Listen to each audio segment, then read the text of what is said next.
Commander Zhar'ek of the Velkrosian Armada stood before the holographic display, his triple-jointed fingers dismissively waving through the projected images of human weaponry. Around him, his Zen council chittered with what could only be described as amusement. Kinetic projectiles, he hissed, his translator rendering the disdain perfectly. They still use chemical explosives to propel metal slugs at each other.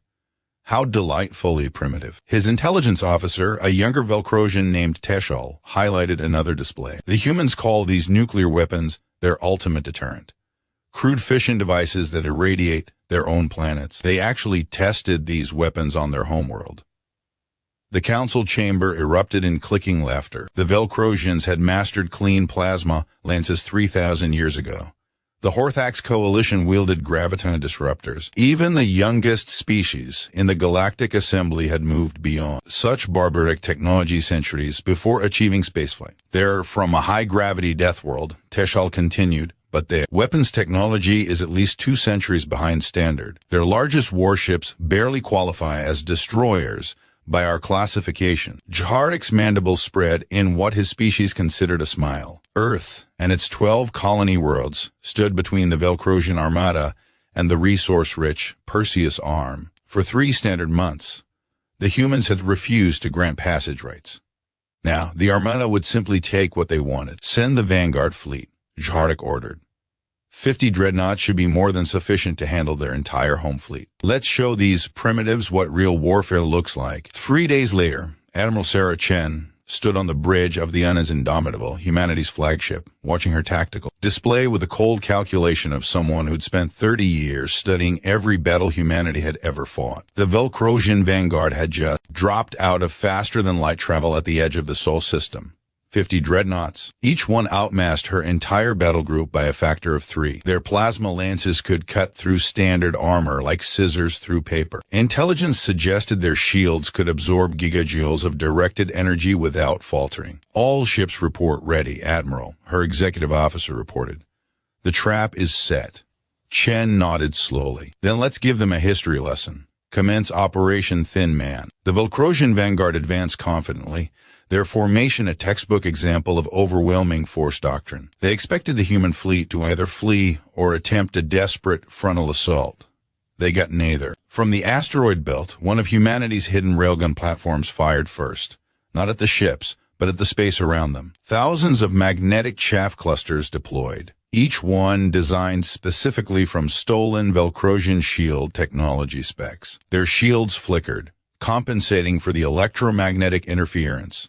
That's when the missiles arrived, not the slow, easily tracked fusion missiles of conventional warfare. These were relativistic kill vehicles, chunks of depleted uranium accelerated to 15% light speed by magnetic catapults hidden throughout the system. No propulsion, no heat signature, just mass and velocity.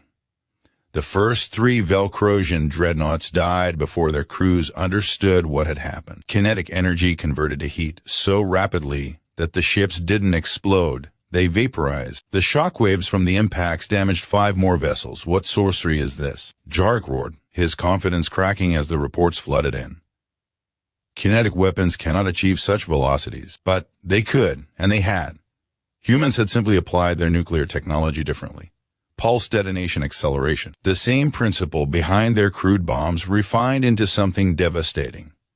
The human fleet emerged from behind Mars, moving in patterns that defied Velkrosian tactical algorithms. Instead of maintaining formation, they scattered like a school of Earth's ancient fish, each ship commander empowered to make independent decisions. It was chaos to the Velkrosians, but to the humans, it was jazz warfare. Captain Marcus Webb, commanding the destroyer Relentless, grinned as his ship dove beneath the plane of engagement. All tubes, solution, locked.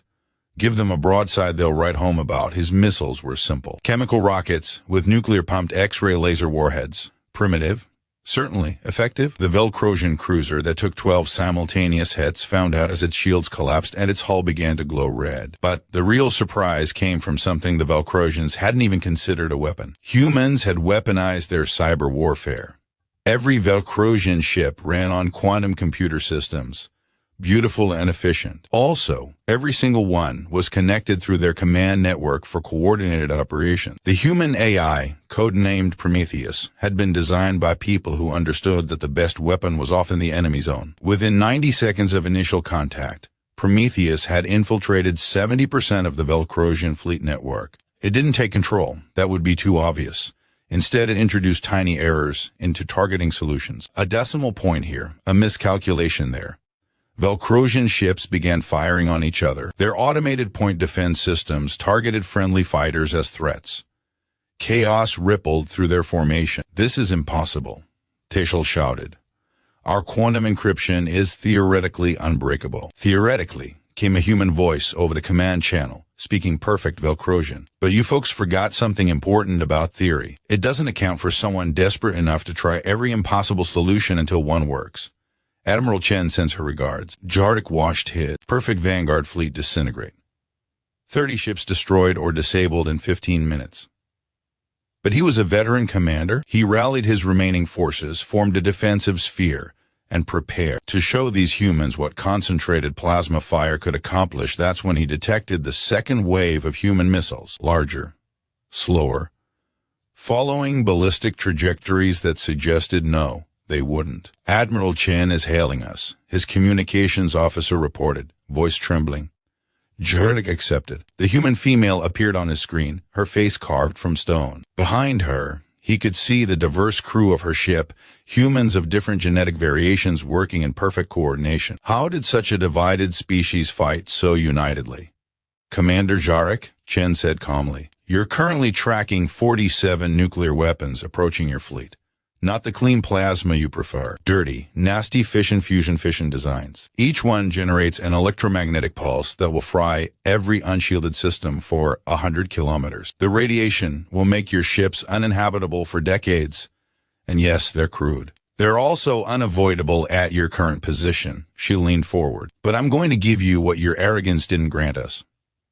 A choice. You have 120 seconds to execute a faster-than-light retreat before those weapons detonate. After that, we'll spend the next 3 hours hunting down survivors with our tungsten carbide cannonballs." Zhar'ek felt something he hadn't experienced in 40 years of military service: raw, primal fear. These weren't primitive warriors fighting with sticks. These were apex predators from a death world who had turned their own planet-killing weapons into precision instruments of war. "You would irradiate your own system?" he asked, grasping for understanding. Chen smiled, and Zhar'ek finally understood why Deathworld species were so dangerous. "Commander, we've been doing that to ourselves for 200 years.